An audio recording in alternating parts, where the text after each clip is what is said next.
Subscribe कीजिए हमारा channel और दबाएं इस बेल आइकन को ताकि आपको रेगुलर नोटिफिकेशन अपडेट्स मिल सकें। लाहौर सारा भरे है, लाहौर सारा बंदियां नाल भरे है। दाता साहब की तरह कोई है? बोलो प्यार नाल।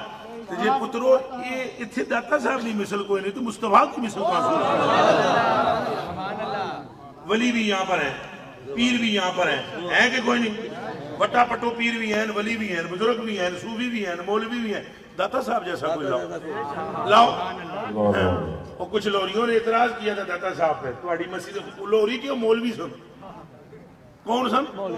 हाँ ये ज्यादा कीड़ा इन्होंने कटता है ना। तो मौलवियों ने कहा, उन्होंने कहा दाता साहब पता नहीं कितों आ गया मलंग जनाब ने लाहौर से कब्जा कर लिया, मस्जिद अपनी बना ली तो मस्जिद का किबला ही टेढ़ा और तो कुछ नजर नहीं ना आता।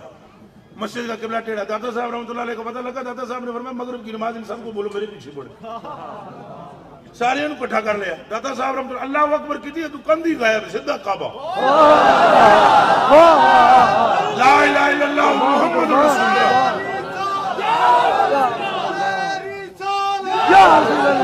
अगो गायब कंध शंद को गायब सीधा काबतुल्लाह नजर आ गया। सलाम फेर कर जी हमें बेइज्जत करो ना। का बेइज्जत करने के लिए तुम्हें नहीं दिखाया, सिर्फ तुम्हें यह दिखाया है कि अगर इस अली की ये पावर है तो हुस अली का आलम क्या।